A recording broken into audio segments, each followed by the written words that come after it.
अभिजीत जी, नमस्कार। नमस नमस्कार। लंबे अंतराल के बाद हम एक दूसरे के सम्मुख यहाँ उपस्थित हैं। अ, मेरी बस आपसे एक करबद्ध प्रार्थना है कि मैं आपसे हिंदी में बात करूँ या अंग्रेजी में करूँ? कौन-सी भाषा आपके लिए ज़्यादा सुविधाजनक रहेगी? देखिए, हिंदी, अंग्रेजी दोनों ही अच्छा है। सबसे अच्छा मेरे लिए है बंगाली, जो आप बता नहीं सकते। तो हिंदी अच्छा है, सब लोगों को समझ में भी आएगा, मेरा भी सुविधा होगा। कभी-कभी मैं इंग्लिश 1-2 शब्द शायद इस्तेमाल करूँगा, लेकिन हिंदी क्वाइट कंफर्टेबल है मेरे लिए। अ, तो अभिजीत जी, हम शुरुआत करें? आज की इस संध्या का सबसे पहले मैं आपको धन्यवाद देता हूँ कि आपने मेरे लिए स्वीकृति दे दी, क्योंकि मैं तो संगीत का एक अनभिज्ञ इंसान हूँ। कला से प्रेम है मगर कला का ज्ञात नहीं हूँ। I am informed but not knowledgeable about music. So my questions are out of ignorance and you will pardon me for that. So please do not feel any time little offended if my question is ill placed or ill phrased. Let me put it that way. मैंने आपका तो तबला सुना है, पिताजी के साथ आपने बजाया है, सतीश के साथ बजाया है और मैंने कई कलाकारों के साथ आपको बजाते हुए सुना है। तो ज़्यादातर मैंने मुंबई शहर में सुना है जब आप आते थे। पिताजी के साथ तो मैंने आपको कलकत्ता में सुना है, मैं एक बार आया था, मस्ट बी 88 और समथिंग। अ, आज का जो हमारा विषय है कि implications of tabla gharanas in modern times. अगर आपकी अनुमति हो, if you agree, then I would like to refresh this whole discussion because अगर यही लेके चलना है तो मेरा पहला सवाल होगा कि वर्तमान स्थिति में इन द प्रेजेंट सर्कमस्टेंसेस इस घराना कॉन्सेप्ट की अहमियत क्या उतनी ही है? Its importance is the same as it was probably 20-30 years back.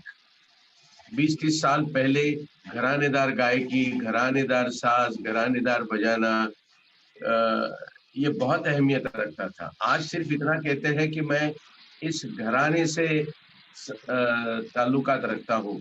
इस घराने में मैं सीखा हूँ या इस घराने का बजाता हूँ। किंतु अ, अब पूरी दुनिया कहते कि अब एक ग्लोबल विलेज हो गया है। तो मेरा सबसे पहला आपको ये सवाल है कि ये तबला घराना जो हम कहते हैं, इसकी आज कितनी अहमियत है? जो-जो अच्छा दिखता है, जो-जो अच्छा मिलता है, फिर चाहे वो किसी भी घराने का हो, आज की युवा पीढ़ी उसे आत्मसात करना चाहती है। तो इसके बारे में आप क्या कहेंगे? अच्छा, शशि जी, नमस्ते। पूज्य गुरु जी को नमस्कार, प्रणाम। शशि जी, आप जो बोल रहे हैं, आप एक महान घराने से हैं, आप खुद। तो आपका पिताजी इतना बड़े, आपका भाई साहब, दोनों भाई इतना अच्छा एक गायक है, एक संतूर वादक है, और आपके ताल्लुका सब बड़े-बड़े म्यूजिशियन से इतना है। तो इसीलिए आप जो म्यूजिक के बारे में आपका जो ध्यान है, वो आप शायद खुद गाते नहीं होंगे या बजाते नहीं होंगे या थोड़ा-थोड़ा करते होंगे, लेकिन सुनने से आधा आधा क्या, आधा से ज़्यादा बन जाता है। और जब सुनना उसी तरीका से होता है, जब पंडित सीआर व्यास जी से आप सुनते हैं बचपन से, तो इसका ये सौभाग्य तो सब लोगों का होता ही नहीं है। तो इसीलिए you are the right person to talk about music, and that is why Swapnil ji rightly said that anybody, whenever he gets your name, और आपके फैमिली से किसी का नाम भी आ जाए तो हम लोग बोलते हैं कि बिल्कुल।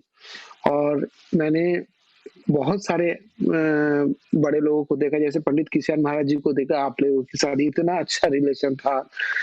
तो अच्छा, तो आपका क्वेश्चन जो है कि आज के दिन में बहुत क्या इम्पोर्टेंस है।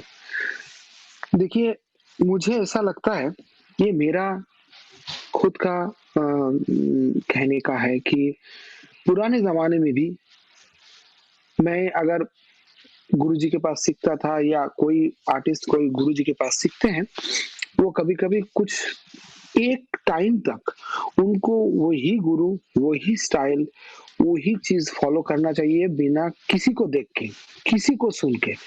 तभी एक स्टाइल आपके आपके ऊपर वो आ जाएगा कि आप पहले तो आप किस घर से आए, आप रास्ते से नहीं है, आप एक घर से हैं।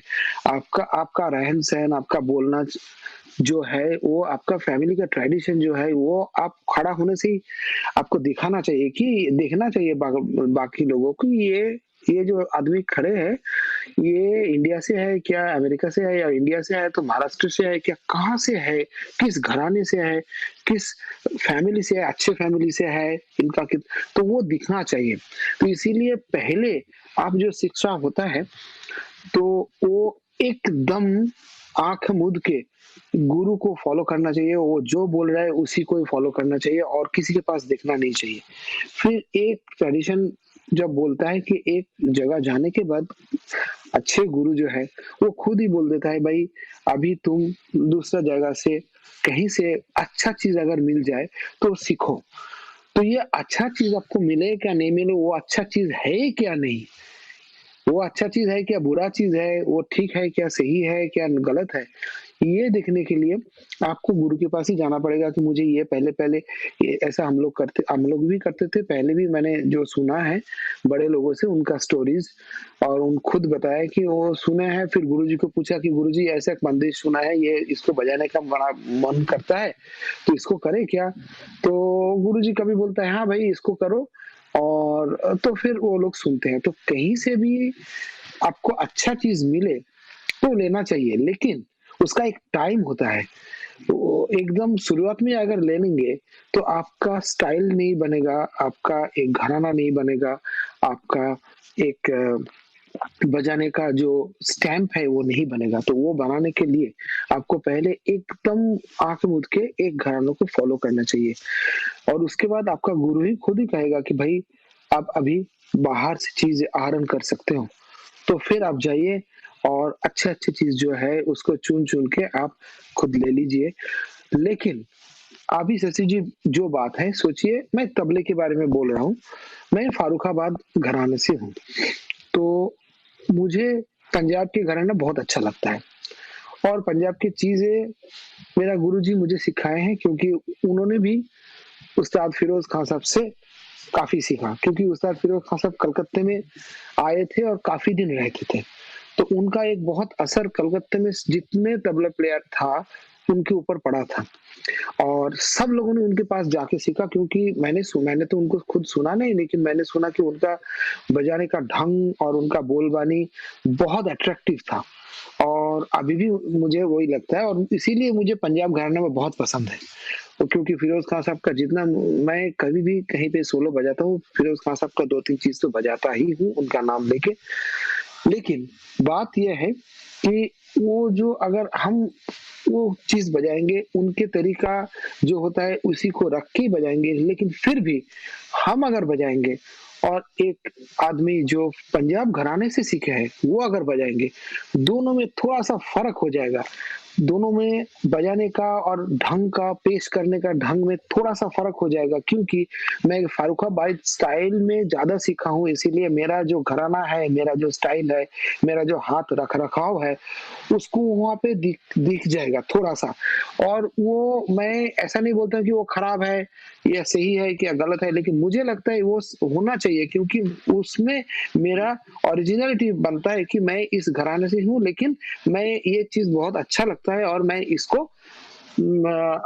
मुझे अच्छा लगता है इसीलिए मैं इसको बजाना चाहता हूँ और मैं बजाता हूँ और उसको जितना हो सके अच्छी तरीके से बजाना बजाता हूँ। लेकिन मेरा आवाज़ में, मेरा सोच में, मेरा उस ढंग में थोड़ा-सा तो हमारा घराने का कुछ ये वो होना चाहिए, तभी जाके लगेगा कि हाँ, ये आदमी फर्रुखाबाद से है और पंजाब का चीज़ बजाता है। ये चीज़ होना चाहिए। नहीं तो अगर ऐसे होगा ये आदमी तबला बजाता है, ये किसी का घराने का चीज़ बजा लेता है, that is not right, absolutely not nice. मेरे ख्याल से ऐसा नहीं लगता है। मुझे यहाँ एक बंदिश के पहले बोल याद आए, एक सुर हुँ, साधे सब सुर साधे, हाँ, सब सुर गाए सब सुर जाए। हाँ, बिल्कुल। आदमी एक सुर पहला पूरी तरह से आत्मसात करे तो बाकी के फिर अपने आप उसको आ जाते हैं। घराने का एक अहमियत लोग आज कहते हैं कि भाई घराने की अहमियत नहीं, लेकिन मैं आपसे इस बात से सहमत हूँ कि आपके किसी भी पेशकश में एक मोहर दिखनी चाहिए, एक शख्सियत दिखनी चाहिए, और वो शख्सियत आपका घराना है जहां आपने बाकायदा तालीम प्राप्त की है। फिर पंजाब घराना हो, दिल्ली घराना हो, अजराड़ा घराना हो, मतलब कई अलग घराने हो, उस घराने की खूबियां आप अपने साज में लेके आए, फिर भी आपका, जैसे आपने सही अंदाज से कहा कि जैसा आप हाथ रखते हैं, जैसा आप बजाते हैं, बोल वही होंगे, मगर उसका नाद, उसका जो आपकी उंगलियों के तरफ उंगलियों की वजह से उसकी जो निकास निकल आती है वो अलग होगी, और वो आपकी शख्सियत होगी। तो मुझे ऐसा बिल्कुल। लगता है कि घराना होना ज़रूरी है। देखिए, बच्चे को स्कूल में डालने जाते हैं तो भाई बोलते हैं कौन से परिवार से आए हो? स्कूल से कॉलेज जाते हो तो बोल पूछते हैं कौन से स्कूल से आए हो? कॉलेज से बिल्कुल। आप मैनेजमेंट का डिग्री लेने जाओ तो बोलते हैं कि कौन से कॉलेज से आए हो? और अगर पीएचडी करने जाओ तो बोलते हैं कि आपने एमबीए कहाँ किया? पीएचडी होने के बाद जब आप काम लेने जाते हो, तो कहते हैं कि आपने पीएचडी कहाँ किया? कौन आपका मेंटर था? And I हाँ, think as far as Gharana is concerned, the bottom line is who was your mentor? Absolutely. Your mentor decides your basically understanding of the art और the medium of expression of that art. जैसे तबला है, अब अगर percussion कहा जाए तो कोई ढोलक बजाता है, कोई पखावज बजाता है, कोई मृदंगम बजाता है, कोई तबला बजाता है, वो सब अपनी जगह सही है। लेकिन एक अच्छा मेंटोर मिलने से आपको हुँ, तबले में कैसे, अच्छा आप तबला सीख रहे हैं, आपका हाथ तो ऐसे लगता है कि भाई एक फलाने उस्ताद का है। हुँ, तो ये जो आपका मेंटोरिंग है, ये बहुत इम्पोर्टेंट है, और इसीलिए मैं आपसे सहमत हूँ कि घराने के ज़रिए आपकी अपनी शख्सियत खड़ी होती है। वरना अगर कोई कुछ भी बिल्कुल, तबला बजाता है, बोल ताल बजेंगे, लय चलेगी, सब चलेंगे, बोलेंगे लेकिन ज़रा आना तो तबला वादक। बिल्कुल, सही है, आप जो ये बोल रहे हैं एकदम बच्ची सही है। ये हो सकता है कि ये आज के ज़माने में गलत स्टेटमेंट हो जाए कि किसी को अनाथ नहीं कहना चाहिए, सिर्फ़ पता नहीं है कि उसके माता-पिता कौन हैं। बाकी ये हुँ, बात गलत है, उसमें अगर हुनर हो, तो वो आप खुद में अपना एक घराना क्रिएट कर सकता है। अब मैं थोड़ा ये आता हूँ कि आप समझ लीजिए 3 ताल ले लिया आपने, हुँ, या 1 ताल ले लिया, या रूपक ले लिया, या एक झपताल ले लिया, आपने कोई भी ताल का चयन किया। ये आप लोगों को, मैं आज अभिजीत बैनर्जी का तबला सोलो है और मैं सुनने गया और मुझे आपके बारे में कोई जानकारी नहीं है। लेकिन मैं खुद तबला बहुत समझ लीजिए थोड़ा सीखा हूँ, या मुझे थोड़ी through information books or all that I know something. I have heard recordings and not video, but I have heard recordings. I don't know who the gentleman is on the other side who is playing tabla और तो, और अलग-अलग नाच सुनता हूँ, फिर मैं अपने स्टडी के ज़रिए जानता हूँ कि ये फलाने घराने में ये होता है, फलाने घराने में ये होता है। आज अगर मैं अभिजीत बैनर्जी से कहूँ कि आपका 3 ताल बजे, तो ये फर्रुखाबाद है, ये पंजाब है, ये दिल्ली है, ये अजराड़ा है। ये समझने के लिए एक आम आदमी जो कि बहुत कला से लगाव है, सुनता है, ज्ञानी नहीं है मगर इन्फॉर्म्ड है, तो वो पता कैसे चले? तो ज़रा एक झलक के तौर पे ये 3 ताल आपके घराने में बजते समय आप इसका ये ख़्याल रखते हैं। अब दिल्ली घराने का होता होगा तो वो क्या ख़्याल रखता होगा?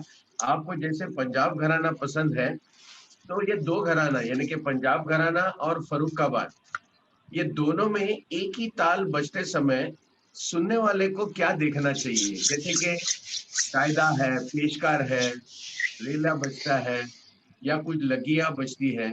तो ये थोड़े 2-3 जो आप अगर लेके नमूने बताएँगे, तो हमारे दर्शकों के लिए एक बहुत अलग अनुभव होगा। अच्छा Shashi ji, many thanks for asking me this question, क्योंकि ये बहुत इम्पोर्टेंट चीज़ है, क्योंकि आजकल एक मैं कभी-कभी देखता हूँ कि कोई भी कुछ चीज़ बजा लेते हैं, लेकिन ये घराने अब अगर आपका तालीम जिसको हम लोग बोलते हैं, तालीम का जो ज़रूरत होता है, वो आपका बजाने में देखना चाहिए। जैसे मैं फर्रुखाबाद से हूँ, मैं बहुत दिन से फर्रुखाबाद से हूँ, मुझे पंजाब का भी मालूम है, मुझे अजरा का भी मालूम है क्योंकि गुरुजी खुद सिखाया, क्योंकि ये जानना चाहिए आपको। लेकिन देखिए, जैसे अभी 3 ताल अगर आप बजाएँगे, एक छोटा-सा नमूना आपको दिखाता हूँ। एक्कम्पैनिमेंट में भी कैसे 3 ताल बजाने से आपको लगता है कि ये आदमी कहाँ से है। जैसे देखिए, बहुत बड़े आदमी का नाम ले रहा हूँ, आला रखा खां साहब। आप रविशंकर जी के रिकॉर्डिंग, पुराना रिकॉर्डिंग सुनिए। उनका 3 ताल सुनिए।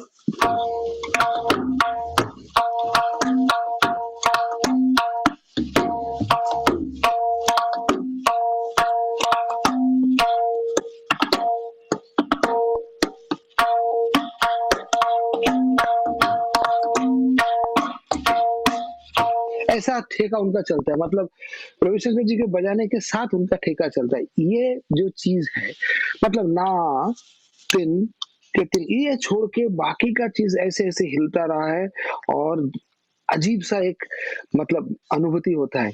ये सिर्फ़ अल्लाह रखा खां साहब की है, और अल्लाह रखा खां साहब जो है, ये ज़ाकिर जी भी उतना ज़्यादा नहीं करते, लेकिन अल्लाह रखा खां साहब करते हैं क्योंकि उनको और ये पंजाब घराने से अगर कोई आदमी होगा, उनके लिए पॉसिबल होगा। अगर फर्रुखाबाद से होगा, अगर दिल्ली से होगा, अगर अजरा से होगा, ऐसा पॉसिबल नहीं होगा। पंजाब से भी सब लोगों का पॉसिबल नहीं है। अल्लाह रखा खां साहब ये करते थे, और मैंने सुना, ये मैंने गुरुजी को पूछा कि ये खां साहब का ऐसे-कैसे? बोले देखो, फिरोज खां साहब भी कभी बजाते थे, तो इसी टाइप का ठेका कभी-कभी बजाते थे। हम लोगों को वो बहुत अच्छा लगता था, तब ये एकदम नया था। कभी ज़िंदगी में सुना नहीं कि 3 ताल धा, धिन, धिन, धा ये बजाएगा। ये धाड़ धा ऐसे-ऐसे जा रहा है, लेकिन 3 ताल ही जा रहा है, हम लोगों को समझ में आ रहा है, लेकिन सही 3 ताल वैसे नहीं जा रहा है। तो ये पंजाब की, तो ये देखिए, सिर्फ ठेका से किसी का अकम्पैनिमेंट से आपको मालूम पड़ रहा है कि ये किस घराने से है और आदमी कौन है, और उनका अगर शिष्य भी होगा, मुझे लगता है कि जोगेश भाई अगर चाहे तो ये ऐसे बजा सकते हैं। लेकिन दूसरा बहुत ऐसा, अगर आप मुझे कहेंगे या अकरम भाई को कहेंगे तो ऐसा मुश्किल हो जाएगा। क्योंकि ये हम लोग कोशिश करके बजाएँगे, लेकिन जोगेश भाई को आ जाएगा क्योंकि गुरुजी से सीखे हैं। जरा तो ये फर्रुखाबाद एक ठेका सुनाइए, के, हाँ, अभी देखिए फर्रुखाबाद में सोलो जब बजता है, देखिए, तो हम लोगों का जो सबसे मशहूर जो पेशकार है, जैसे ये शुरू हो जाएगा, आपको मालूम पड़ेगा कि ये आदमी फर्रुखाबाद से है।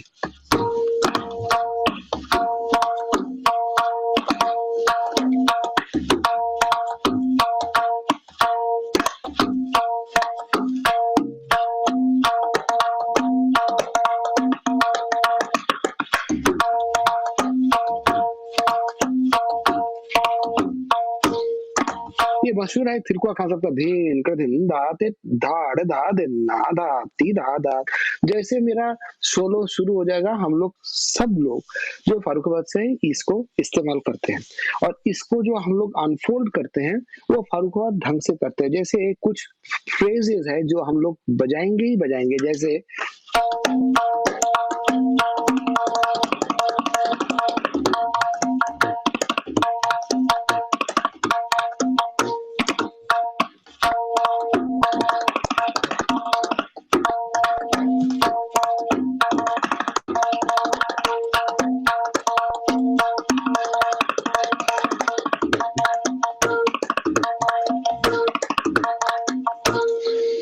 ये क्या जो बात चीज है, हाँ, ये फर्रुखाबाद का खास ये फ्रेजेस है, ये हम लोगों ने बचपन में सीखा। अभी देखिए, अगर फर्रुखाबाद इसके आगे जब जाएगा, एक कायदा है जो अरविंद जी एक बार कहे थे कि फर्रुखाबाद से अगर कोई सीखे हैं तो इस कायदा उसको बिल्कुल मालूम होना चाहिए, अगर नहीं है तो उनका तालीम सही नहीं है।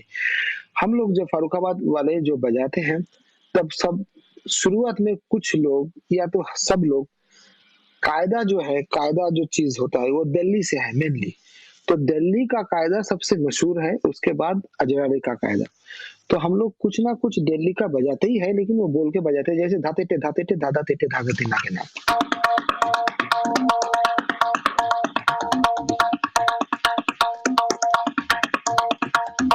अभी दिल्ली में इसको बजाते हैं धाते टे, 2 अंगली का बजाते हैं।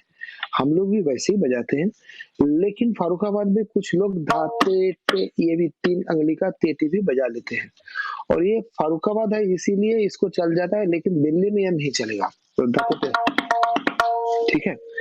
अभी अगर आप हमसे बड़े हैं स्वपन दा को सुनेंगे, तो आप देखेंगे लखनऊ से जो लोग हैं एकदम वो ऐसे इसी कायदे को बजाते हैं, लेकिन मैंने बचपन में सुना, अच्छा अजीब लगा, मतलब धा इसमें सुर में बजाते हैं, और ते टे ते टे मतलब इसको पहले देते हैं, इसको बाद में देते हैं, तो आवाज एकदम बिल्कुल बदल जाता है। ये लखनऊ का है। सेम कायदा हम बजा रहे, वो लखनऊ बजा रहे, दिल्ली बजा रहे, अलग अलग ढंग से बजा रहे हैं, क्योंकि दिल्ली में थोड़ा सा किनार ज्यादा इस्तेमाल होता है, दो दो अंगुली ज्यादा इस्तेमाल होता है, ये सब वो लोग करते हैं। अभी देखिए ये इसका अनफोल्डिंग द कायदा इज ऑलमोस्ट द सेम। अभी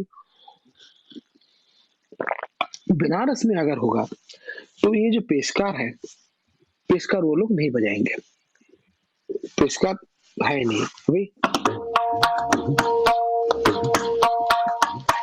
ठेका बिस्तर चलेगा उनका, जो उनका पेशकार की जैसा होगा।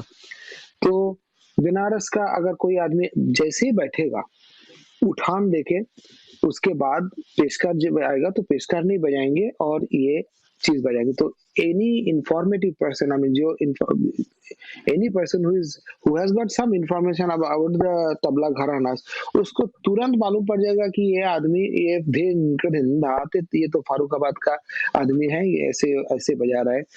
और जो अच्छा अभी पंजाब या दिल्ली में अगर पेशकार बजाएगा, ये धीन के धिंदा नहीं बजाएगा, ये बजाए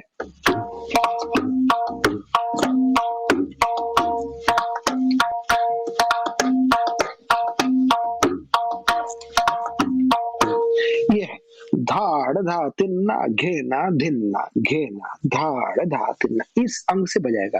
धीन कर धिन धाति धा घेना धाती धाती, ये नहीं बजाएगा वो, अगर वो घराना रखना चाहते हैं। अगर वो शौक से बजाते हैं that is a different thing, लेकिन हम लोग जो सीखे हैं ना वही आ जाता है, तो हम लोग धीन कर धिंदा बजाएंगे। उसके बाद कभी कभी हम लोग बजा, देखिए पंजाब का ये चीज अच्छा लगता है, धाड़ धा धिन्ना हम लोग बजाते हैं कभी, लेकिन धीन कर धिंदा हम बजाते हैं क्योंकि आप जो बोल रहे हैं कि आपका जो शख्सियत है ना उसको दिखना चाहिए, तो इसीलिए उसको स्टैब्लिश करने के लिए हम लोग वही बजाते हैं, उसके बाद हम लोग दिखाते हैं। तो ये होना चाहिए। और ऐसे अभी देखिए फर्रुखाबाद में, जो फर्रुखाबाद से होगा वो टुकड़े गत पड़न और कंपोजिशंस बहुत ज्यादा बजाएगा। लखनऊ से जो होगा वो भी बजाएगा, लेकिन पूरब अंग से बजाएगा, बीच का तबला बजाएगा। फारुखाबाद का जो मतलब इम्पोर्टेंस और जो पिक्युलरिटी है वो है सूर और किनार दोनों मिला के वो बजाते हैं। जैसे आपको मैं एक कायदा जो अरविंद जी बोल रहे थे वो आपको मैं दिखाता हूँ। जैसे उसका कायदा है, ये फारुखाबाद छोड़ के दूसरा लोग ज्यादा नहीं बजाते। जैसे धागे तेटे धागे तेरकड़ धिन्ना गिन्ने धागे तेटे धागे ने धा तेरकड़ धेटे धागे तेरकड़ धिन्ना गिन्ने। देखिए ये फारुखाबाद के हैं, अरविंद जी मुंबई में है, मैं कलकत्ता में हूँ, मेरा गुरुजी कलकत्ता में, लेकिन सब लोग ये कायदा को मालूम है, ये सब बजाते ही है क्योंकि वो फारुखाबाद से है।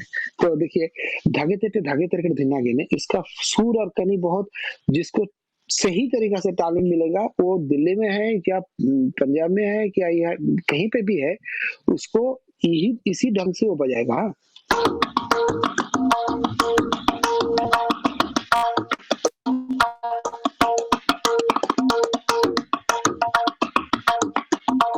तो धागे तेटे सुर में होगा, धागे तेटे धागे तेरे धिन्ना गेने ना किनार पे होगा, धागे तेटे धागे ने धा तेरे धेटे धा सुर पे कानी किनार पे होगा, धागे तेरे तिन्ना के ने ये ना धा इस कानी किनार पे होगा, बाकी का सुर पे होगा।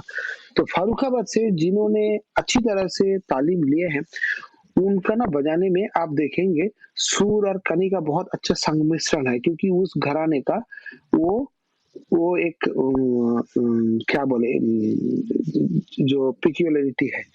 जो लखनऊ से होगा वो ज्यादा से ज्यादा सुर पे ही बजाएगा, मतलब मैदान पे ही बजाएगा, और जो दिल्ली में होगा वो एकदम किनार पे बजाएगा ज्यादा से ज्यादा। हाँ, तो इसी से ही आपको मालूम पड़ जाएगा कि ये आदमी फर्रुखाबाद का बोल बजा रहा है, लेकिन किनार से बजा रहा है ज्यादा, तो इसको लगता है कि ये दिल्ली से इनका या पंजाब से ये है, ऐसे लग जाएगा आपको। अभी एक थोड़ा सा हटके चलते हैं हम लोग, घराने से थोड़ा हटके। हम्म, गायक के साथ बजाते वक्त और साज के साथ बजाते वक्त, ना और आप सोलो बजाते हैं हम्म, और डांस, खास करके ये 4 जगह हैं। तबले की अपनी एक खास जगह है। ये पूरे कार्यक्रम को एक कोहेसिवनेस और जिसको हम आवर्तन कहते हैं वो देने का काम जो सबको काबू में रख देता है कि भाई एक बार लय आपने पकड़ ली उस, तो हमेशा कहते हैं कि भाई लय अगर तबला प्लेयर जो भी है वो पकड़ के नहीं रखेगा, अगर वो थोड़ा सा भाग गया, और ये मैं नॉलेज से नहीं कह रहा हूँ, इंफॉर्मेशन, सुनी हुई बातें वहां से कह रहा हूँ। So if I am making a mistake, pardon me. तो कहते हैं कि भाई नहीं नहीं, ये तो लय थोड़ा खींच रहा है, ये थोड़ा तेज भाग रहा है। उसे गायक हो, वादक हो, नर्तक हो, या आपका सोलो चलता हो, लहरे के साथ में सोलो चलता हो, तो ये जो तबला प्लेयर को एक ध्यान रखने की एक जरूरत होती है।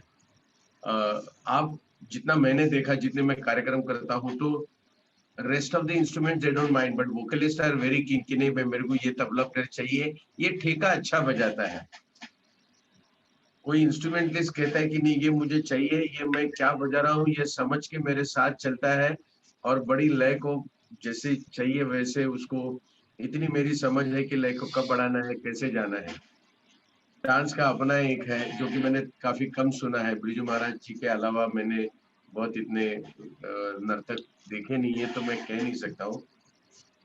तो ये इसका ये एक ध्यान रखने के लिए एक तबला वादक के रूप में आप कैसे इसको अलग अलग सोचते हैं? जैसे समझ लीजिए आप पिताजी के साथ संगत कर रहे हैं, तो वो ग्वालियर आगरा घराने की गायकी है। समझ लीजिए आपने भीमसेन जी के साथ कभी किया हो, तो वो किराने घराने की है। पटियाला घराने के गवई, जैसे अगर आपने कभी जगदीश प्रसाद जी से संगत की हो, या आपने कई और दूसरे घराने के गायक गायिकाएं जो है, रामपुर सहसवान घराना है, मेवाती घराना है, तो उनके भी अपने उनकी भी अपनी शख्सियत है। हर एक घराने की कैसे करते हैं, ताल वही होता है, मगर क्या अंदाज से आपको उनके साथ चलना होता है।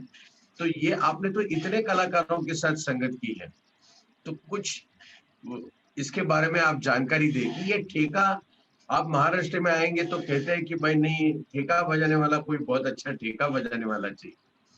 तो ये क्या है?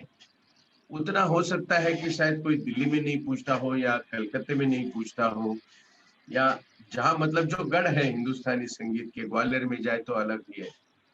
तो ये ठेका या संगत करने का, और आपको ये 4 अलग संगत, 4 अलग मतलब instrumentalist, vocalist, dancer, and then your solo performance, so 3+1.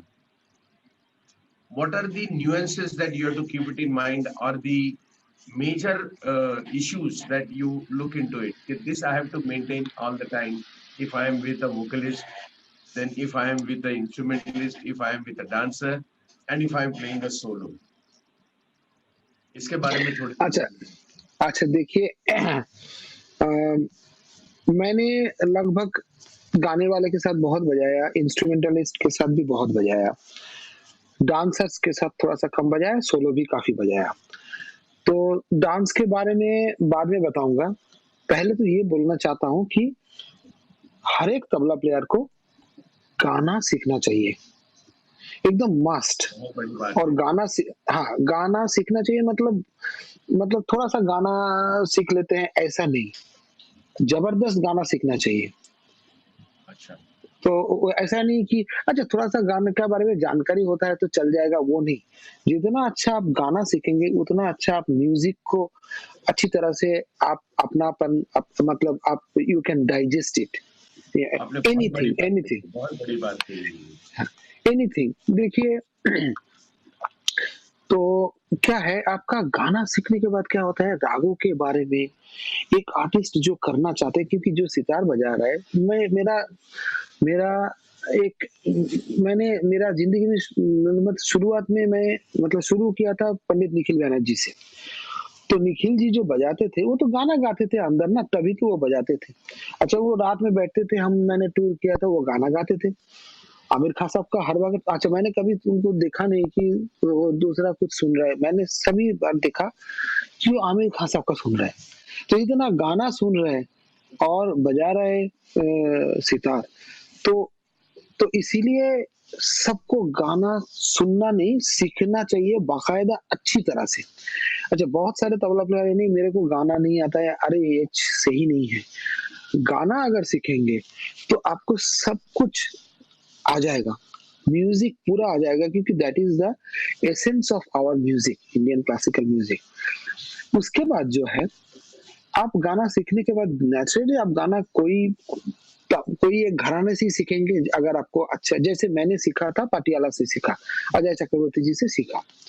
तो लेकिन वो आईटीसी संगीत रिसर्च एकेडमी में जाते थे, वहां से निसार अहमद खान साहब दिल्ली से आए थे, उनको सीखा, गिंडे साहब को देखा, उनको सीखा, उनका क्लासेस भी मैं अटेंड करता था।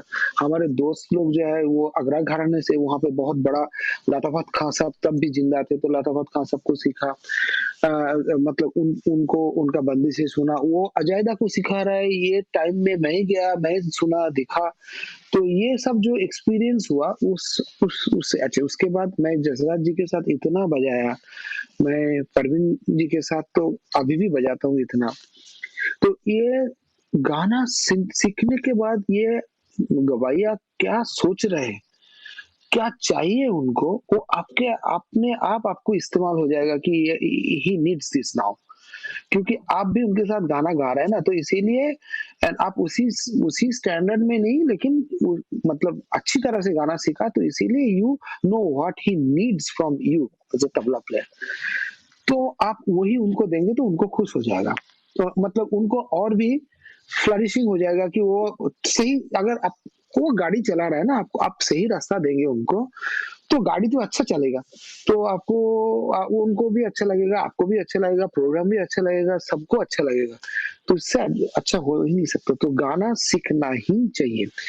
अभी देखिए गाने में जैसे आप ठीका बजा रहे हैं, ना दिन धन्ना ना दिन धन्ना ना दिन धन्ना, तो तबले तबले वाले के हिसाब से मैं बोलता हूँ, जब विलंबित का बाद में करता हूँ, जब तीन ताल दिन धन्ना ना दिन धन्ना ना, इस लाइन में गाने वाले तान लेते हैं। तो जब झमझमा तान लेते हैं, तब आप अगर ये सब बजाएंगे तो खतरनाक चीज है वो, एकदम बिल्कुल खराब हो जाएगा ना। तो उसमें आपको ग्रूव चाहिए, जो वेस्टर्न कंट्रीज में कहते हैं ग्रूव। तो धन धन ना ना धन धन ना, अब ये ठेका अगर इतना अच्छा देंगे ना, तो उसमें अच्छा ये प्रॉब्लम होता है कुछ तबले वाले को, ऐसा प्रॉब्लम होता है, अच्छा ठेका ज्यादा बजाएंगे तो लोग सुनेंगे, ये आदमी तो ठेका ही बजाती, इसको तबला मालूम नहीं है। नहीं नहीं, वो बात गलत है। आप ठेका अच्छा से दीजिए, वहां से ही आपको क्या बात मिल जाएगा, वहां से ही आपको ताली मिल जाएगा, वहां से ही आपको, ऐसा हुआ है मेरा जिंदगी में, दिन दिन ना ना दिन दिन ना, ऐसे ठेका भर के दे रहे। जैसा जी थोड़ा गाने के बाद मुझे देखा, बोलता है कि बाबू इतना ठेका अच्छा मिल रहा है तो हम गाने का बहुत इच्छा हो रहा है, फिर मैं और भी गा रहा हूँ, चलो। तो ये स्टेज में बोल दिया उन्होंने, तो ये चीज बहुत जरूरी होता है। तो आप जो बोल रहे थे ठेका, ठेका इज वेरी इंपॉर्टेंट, और उसमें बाया भर के देना इज वेरी इंपॉर्टेंट। दाया में क्या होता है आपका, वो जो जो चीजें है, जो मात्रा है वो दिखाई देता है, लेकिन म्यूजिक जो है वो बाया में होता है। तो बाया का इस्तेमाल आपको ज्यादा करना पड़ेगा, चाहे आप विलंबित धिन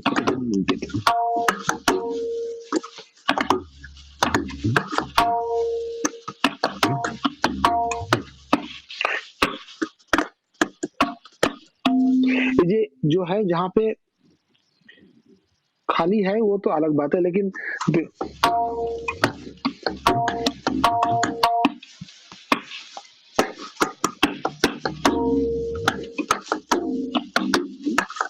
जितना भर के देंगे उतना वो म्यूजिक अच्छा होगा।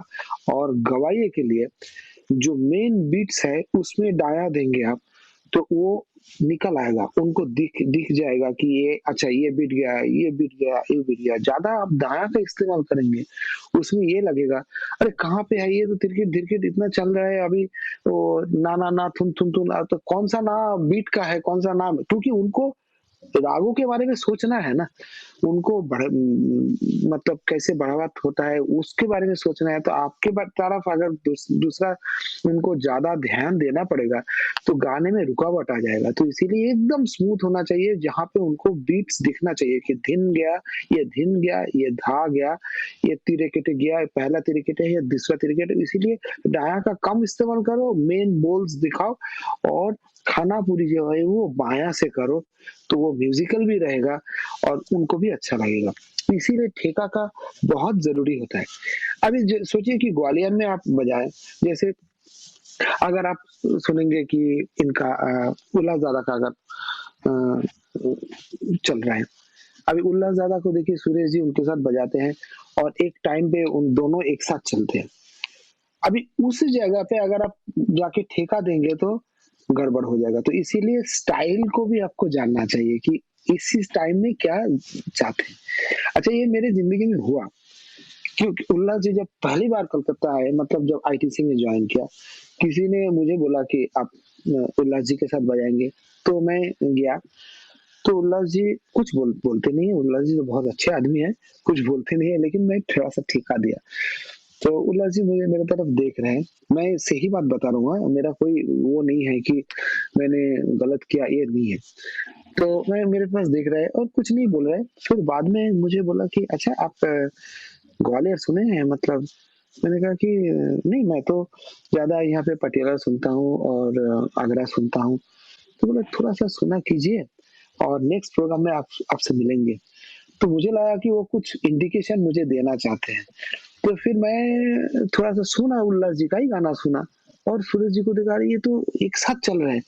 तो उसी टाइम में तो मैं ठेका दे रहा, तो वो गाना तो उतना जमा नहीं, इसीलिए अच्छा नहीं लगा। तो मैं उल्लास जी को फोन किया, बोलता है कि अरे आपने सुन लिया? मैंने कहा कि हाँ।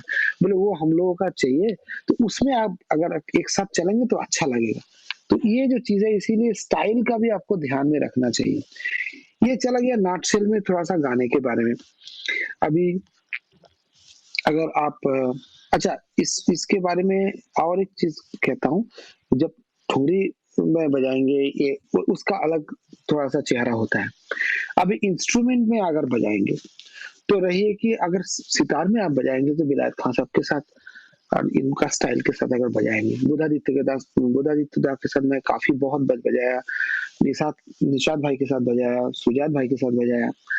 तो इन लोगों के साथ बजाने में आपको जिस तरीके से आप बजाएंगे, और अगर अली अकबर खान साहब का कोई स्टूडेंट के साथ अगर आप बजाएंगे, उनके साथ उसी टाइप पे आप उसी स्टाइल में आप नहीं बजा सकते। अच्छा, वही शरद अगर बुद्धदेव दासगुप्ता या राधिका मोहन मल्होत्रा उनके घराने में अगर आप बजाएंगे, आप भी 2 दिन पहले मेरा प्रोग्राम था प्रत्युष बैनर्जी के साथ, उसी घराने का, उसका अलग रूप है, उसमें आपको दूसरा बजाना चाहिए। अगर अमजद अली खान साहब के साथ वही सरोद बजा रहा है तो आपको दूसरी टाइप पे बजाना चाहिए। तो इसीलिए इंस्ट्रूमेंट में भी आपको ध्यान रखना पड़ेगा कि किसी स्टाइल में ये सितार वाला है, सरोद वाला है। अब जब झाला में जाएंगे तब तो दिन दिन ना दिन दिन ना दिन दिन ना, वो भी अच्छा, उसमें भी झाला में कब वो चाहते हैं कि आप जोर से ठेका दे, कब चाहते हैं कि नहीं आप थोड़ा सा मुलायम ठेका दे वो बजाए, ये भी आप उनको उसी आर्टिस्ट को सुनना पड़ेगा और उसी स्टाइल को सुनना पड़ेगा, तब आपको मालूम पड़ेगा। जैसे आपको एक मैहार घराने में जो लोग बजाते हैं, जो वहां पे तबले के साथ इंटरेक्शन थोड़ा सा ज्यादा रहता है, वो थोड़ा बजा के चाहते हैं कि उसी उसी उसी छंद को लेके आप कुछ करें। विलायत खान साहब का स्टाइल में वो कुछ बजा लेते हैं, फिर आपके तरफ देखता है, आपको आपको जो आपने जो कायदा रेला सीखा उसका इस्तेमाल करना इसमें आसान होता है, क्योंकि आप वो कर सकते हैं, क्योंकि विलायत खान साहब भी पूरा तान वान बजा के फिर आप लोगों को आपको दिख रहा है, तो आप उसी टाइम में कोई रेला जो गुरुजी से सीखे है वो बजाएंगे। हालांकि अगर इसमें अगर माहियार में आप बजाएँगे तो आपको उतना रीला कायदा वो बजाने का आपको चांस नहीं मिलेगा। आपको खुद कुछ कुछ ढूँढ के वहाँ से कुछ ढूँढ के आपको वहाँ से उसको आपको रिप्लाई देना पड़ेगा। अच्छा, विलायत खान साहब के स्टाइल में उसी स्टाइल में अभी अभी अगर शाहिद भाई को देखिए, तो शाहिद भाई का बजाना अलग है। अभी शाहिद भाई सब बजाएँगे तब एक जगह में जाके आप कुछ धिरकिट-तिरकिट बजा सकते हैं और वो बहुत अच्छा तबला समझते भी हैं, वो प्यार भी करते हैं, लेकिन उनका जो बजाने का स्टाइल है वो थोड़ा-सा अलग है। उसमें भी आपको कुछ उनका जो तरीका आप वो कुछ बजाते हैं उसको रिप्लाई देना पड़ेगा। हुँ, जैसे बुधादित्य जा के साथ बजाएँगे तो उसका रिप्लाई देना पड़ेगा, लेकिन उस रिप्लाई आप रीला जो आपका ट्रेडिशनल है उसमें से आप भी दे सकते हैं जो माहियार में पॉसिबल नहीं है। अच्छा, अभी एक चीज़ मैं आपको बताता हूँ। एक मेरा बहुत हमारे ज़िंदगी में हुआ। मैं निखिल जी के साथ टूर कर रहा था, तो मैं शायद जर्मनी में ऐसे कुछ कहीं पे, तो उन्होंने बोला कि मैं आज धमार बजाऊँगा। तो उनका शायद क्या मिजाज हुआ था बजाएंगे? धमार, धमाल धमाल, हाँ। धमार, हाँ। तो मैंने बोला कि अच्छा धमार बजाएँगे, तो मेरा उतना एक्सपीरियंस नहीं था। तो मैंने देखा धमार बजाते हुए उन्होंने 25 मिनट्स धमार बजाया और उसके बाद मुझे मेरे तरफ ऐसे देख रहे बार-बार और उसके बाद 3 ताल चला गया और 3 ताल बजाया और 3 ताल बढ़ा करके बजाया धिन धिन ना मतलब धा धिन धिन धिन धा इस लय से 3 ताल लेके पूरा बजा के खत्म किया और स्टेज से उतरते ही मुझे बहुत डाँट पड़ा और मैं उनको काकू कहता था और मैं मतलब 18-20 साल का था तब। तो मुझे बोला कि तुमको ज्ञानदा ने सिखाया नहीं कैसे धमार बजाया जाता है? तुम ऐसे बजा रहे हो कि रूपक के जैसा तिरकिट-धिरकिट ये क्या बजा रहे हो तुम हाँ? तुमको मेरा मिजाज खराब कर दिया। मैंने कहा कि क्यों मैं तो ठेका अरे ठेका क्या तुमको आता नहीं है ये बोल-बानी का? तो मुझे समझ में नहीं आया शशि जी मुझे समझ में नहीं आया क्या होता है? बोलता है कि तुम अभी चलो हमारे साथ। तो जाके शायद वो पेरिस में अच्छा बाद में हम लोग पेरिस गए। पेरिस में एक दिलीप दा करके आदमी था, उनको बोला कि मेरे एक रिकॉर्डिंग है किशन महाराज जी के साथ वो निकालो और धमार का कुछ रिकॉर्डिंग है निकालो। तो उनके पास बहुत रिकॉर्डिंग है, दिलीप घोष मेरा गुरुजी का भतीजा था। तो उन्होंने कुछ रिकॉर्डिंग निकाला, तो उसमें मैंने देखा ये सब धमार का। तो बोलते हैं देखो कैसे धमार बजाया जाता है। कोई भी घराने से वो धमार बजाने का तरीका अलग होता है। इसमें बोल बनी हम भी दा धीरे धीरे दाड़ दा द्राड़ दा दाड़ा धीरे धीरे द्राड़ दा ये सब बोल रहे हैं और आप भी तेरे के टक देखिए धाड़ धाड़ धा चक जिन्ना खुला बज होता है। आप आप क्या रूपक बजा रहे? 7 मात्रा होने से ही क्या एक ही चीज़ बजाएँगे? तो ये बड़ा हमारे पास वो था। तो मैं आके गुरुजी को पूछा तो गुरुजी ने बोला कि निखिल तो सही बोला। तुमने धमार का मतलब मैंने तुमको धमार सिखाया था, लेकिन तुमको शायद मैंने नहीं बोला कि अकम्पैनिमेंट के बारे में वही चीज़ है। जैसे धमार में कायदा बजता ही नहीं है। कायदा होना ही नहीं चाहिए। तो अगर आप सोलो बजाएँगे तो धमार में अगर कायदा बजाएँगे तो आपका क्रिटिसाइज़ हो जाएगा कि ये आदमी धमार में कायदा बजा रहा है मतलब इसको सोलो का ज्ञान ही नहीं है। तो ये सब होता है। तो ये चीज़ आपको थोड़ा-सा ध्यान में क्योंकि आप किस राग के साथ बजा रहे हैं, किस ताल के साथ बजा रहे हैं और किसके साथ बजा रहे हैं, उसी हिसाब से आपको जितना आपको तालीम मिला है उसको मोल्ड करके उसी छाँच में आपको डालना पड़ेगा। तभी जाके वो सही होगा। लेकिन एक बेसिक एक अकम्पैनिमेंट के बारे में एक चीज़ सही है, चाहे ये वोकलिस्ट है, चाहे ये इंस्ट्रूमेंटलिस्ट है, जब आप ठेका देंगे, वो बहुत अच्छी तरह से दिखना चाहिए।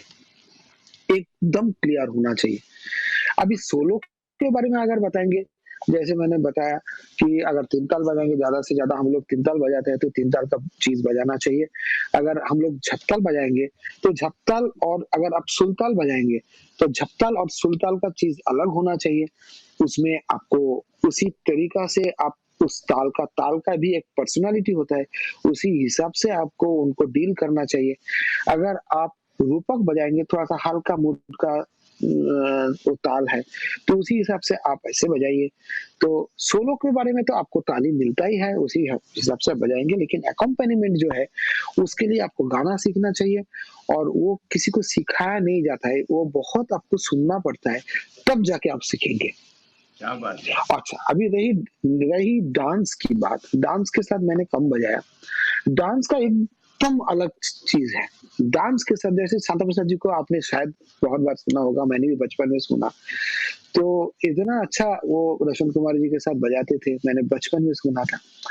तो एक ही बार सुना, उनके बाद रोशन कुमार जी को मैंने कभी देखा नहीं। अभी बिरजू महाराज जी को सुनता हूँ मैं खुद। अच्छा, डांस में जो डोमिनेंट घरानाज़ है वो है लखनऊ और जयपुर। तो जयपुर का थोड़ा-सा मर्दांगी ज़्यादा है। मैं यहाँ पे रहते थे चित्रेश दास जी के साथ बहुत बजाया। तो उनका घराने का स्टाइल जो है उसमें मर्दांगी बहुत ज़्यादा है और उसमें नज़ाकत खूबसूरत थोड़ा-सा कम है। उस बिरजू महाराज जी के वहाँ पे नज़ाकत खूबसूरती बहुत ज़्यादा है और उसमें मतलब ये भाव बहुत बहुत अच्छी तरह से वो लोग दिखाते हैं। तो अ, ये जयपुर जैसे दुर्गालाल जी के वहाँ पे मर्दांगी बहुत ज़्यादा था और क्या मतलब इसीलिए उनके साथ पखवाज भी बजते थे। तो उसमें आपको डांस का थोड़ा-सा बोल आपको सीखना पड़ेगा, सुनना पड़ेगा और डांसर के साथ जब बजाते हैं, एक चीज़ मैंने देखा, उनके मुँह की तरफ ज़्यादा मत देखिए, उनके पैर की तरफ देखिए। ये बहुत बढ़िया। हाँ, क्योंकि वो जो मूव लेगा ना, पैर की तरफ अगर देखेंगे, तो आपको मालूम पड़ जाएगा कि वो मूव लेने वाले हैं।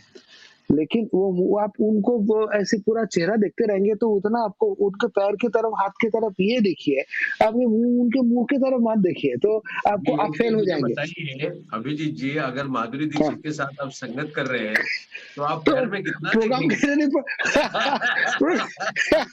आप कल हेमा मालिनी जी के साथ हैं, हाँ? हालाँकि वो भरतनाट्यम है, लेकिन कथक की बात चले तो अगर माधुरी दीक्षित उनके साथ आप बजा रहे हैं, तो आप तो शक्ल मैं तो कम से कम शक्ल ही देख के बैठूँगा, तबला चाहे कुछ भी बजे। अच्छा, एक चीज़ मैं आपको इसके बारे में मैं मेरा विजय भाई मेरा बहुत अच्छे दोस्त है। तो वो कभी माधुरी दीक्षित के साथ कहीं पे बजाया था या बिरजू महाराज जी के साथ बजाया और वहाँ पे माधुरी दीक्षित भी थे। तो मैं रात को उनको 12-1 बजे उनको फ़ोन किया।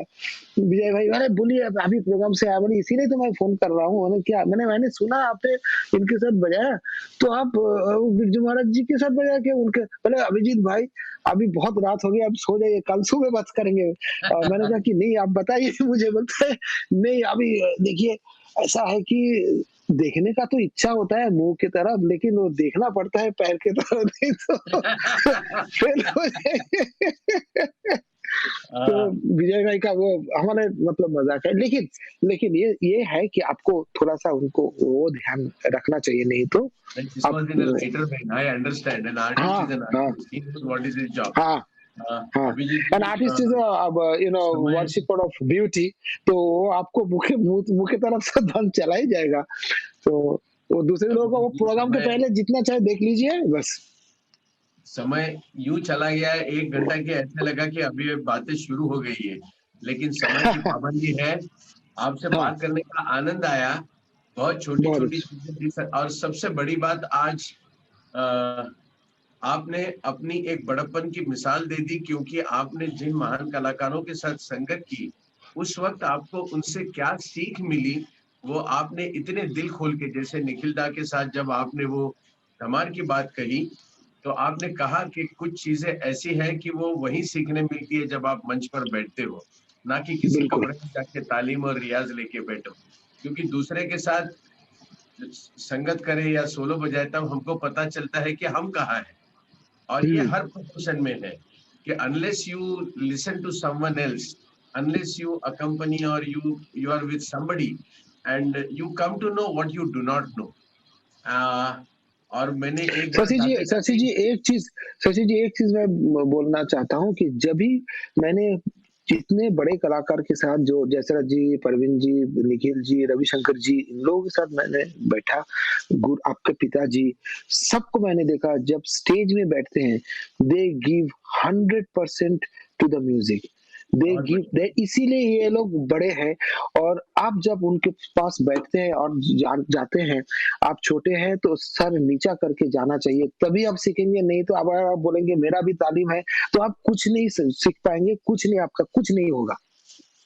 एक बार जाकिर भाई के इंटरव्यू में उन्होंने बहुत अच्छी बात की। मैंने कहा ऐसा नहीं कि खान साहब ने आपको ज्यादा सिखाया और बाकी लोगों को उतना नहीं सिखाया। बोले गुरु सिखाता नहीं, शिष्य सीखता है। जब तक उसमें सीखने की इच्छा ना हो तो गुरु कितना भी कहे वो समझ में नहीं आएगा। लेकिन बिल्कुल। जब उसके अंदर से वो बात चलेगी और वो सीखना चाहेगा, तब अपने आप गुरु सिखाते जाएगा और एक के बदले आपको 10 मिलेंगे। बहुत बड़ी बात उन्होंने कही थी।